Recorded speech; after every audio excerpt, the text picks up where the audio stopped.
Olá a todos! Hoje vamos conhecer os instrumentos que compõem uma malha de controle. Vimos na aula passada um sistema em malha fechada, um sistema em malha aberto. Vimos que uma malha fechada precisa de, no mínimo, 3 instrumentos, um para medição, um para controle e um para atuação. E hoje vamos conhecer cada instrumento que pode compor uma malha de controle. Vamos lá? Então, temos aqui uma malha de controle fechada. Por que ela é fechada? Porque temos a medição, o controle e a atuação. Esta é uma malha de controle de vazão. Temos aqui vários instrumentos. Vamos estudar um a um. Ok? Detector, transmissor, indicador, integrador, registrador, controlador, conversor, atuador e, finalmente, o elemento final de controle. Vamos lá. O sensor, ou também chamado de detector, são dispositivos com os quais conseguimos detectar alterações na variável do processo. Pode ser ou não parte do transmissor. Neste caso aqui temos um sensor de vazão que faz parte do transmissor. O transmissor e o sensor formam aqui um único instrumento. Mas temos casos que o sensor ele não faz parte diretamente de um transmissor. Exemplo, placa de orifício, utilizada para medição de vazão. Temos aqui um sensor de vazão tipo turbina, um sensor ultrassônico, sensores de temperatura, termopares ou termorresistência. Temos aqui um sensor de pH, mais conhecido como eletrodo de pH. O sensor, a função desse instrumento é fornecer ao transmissor um sinal. Não importa se é milivolts, ΔP, pulso, é informar um sinal, porque o transmissor tem a função de converter o sinal do sensor em um sinal de transmissão. E o sinal de transmissão deve ser padronizado. Vamos ver daqui a pouco. Então, exemplo, o sensor de vazão tipo turbina, ele fornece pulsos. O sensor de ultrassônico fornece tensão. A termorresistência fornece uma resistência variável.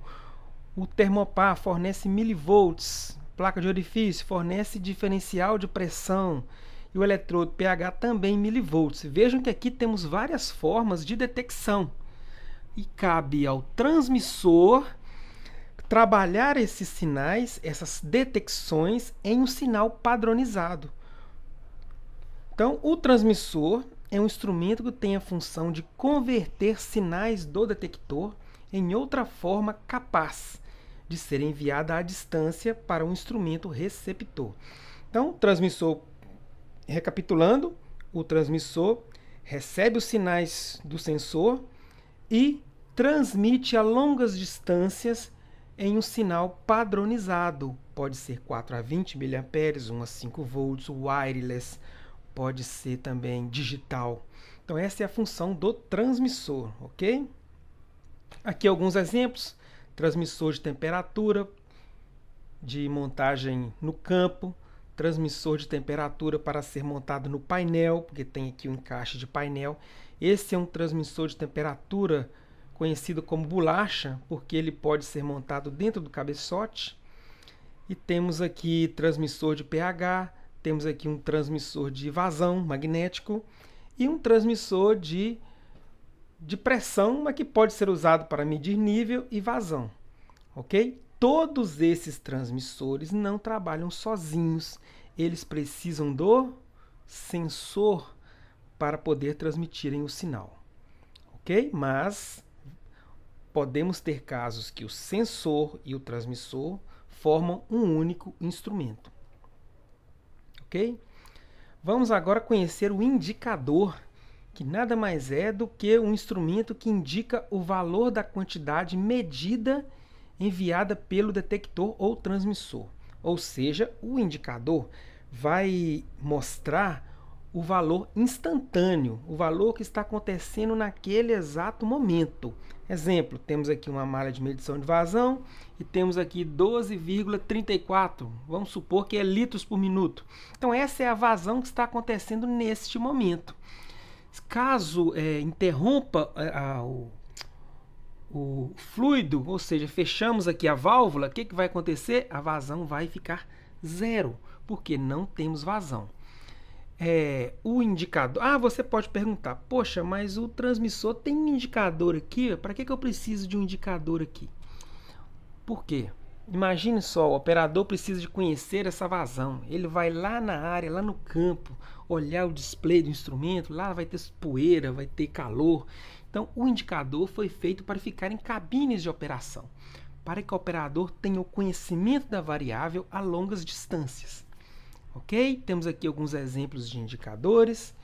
Indicador para ser montado em painel, tem esse modelo aqui também.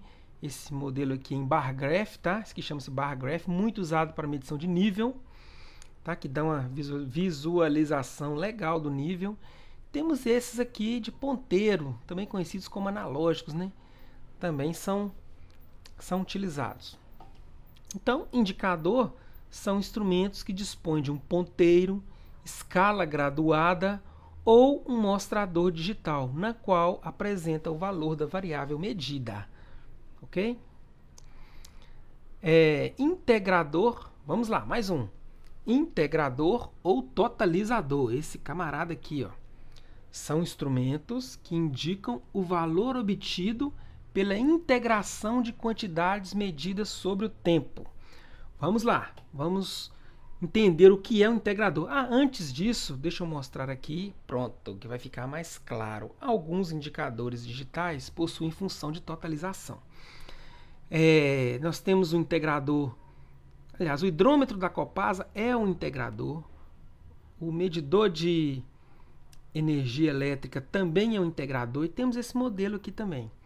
Então, qual a diferença de integrador para indicador? Nós temos aqui uma vazão de 12,34 litros por minuto. Vamos lá, a válvula está fechada, esse camaradinho aqui está indicando 0 e esse 0 também. Você abriu a válvula. Passado 1 minuto, você vai ter 12,34 litros por minuto.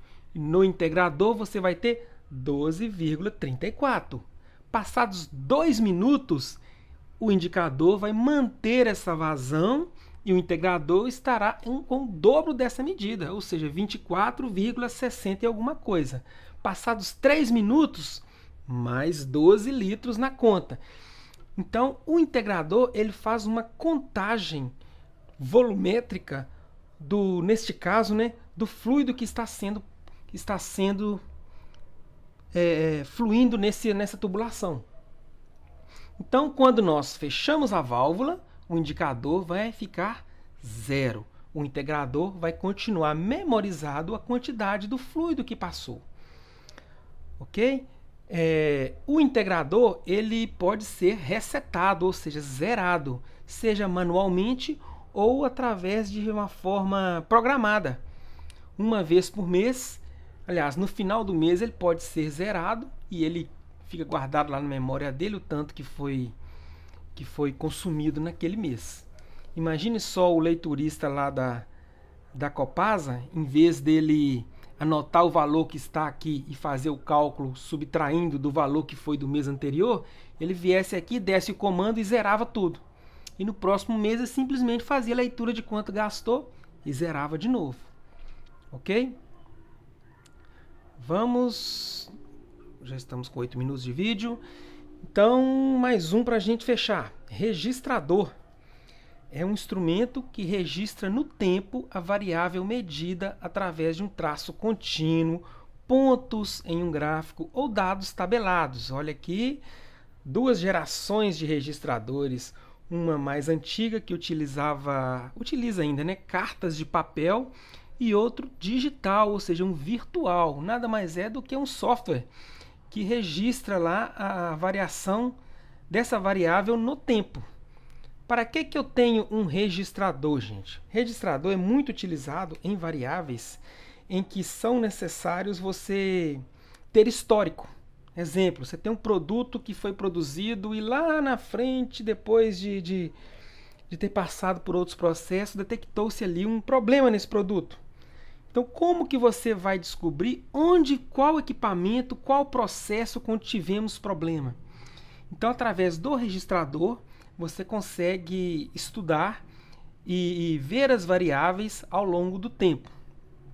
Exemplo, lá na minha empresa, eu consigo ver o valor da temperatura do forno ontem, anteontem, 10 anos atrás, fica tudo registrado, ok?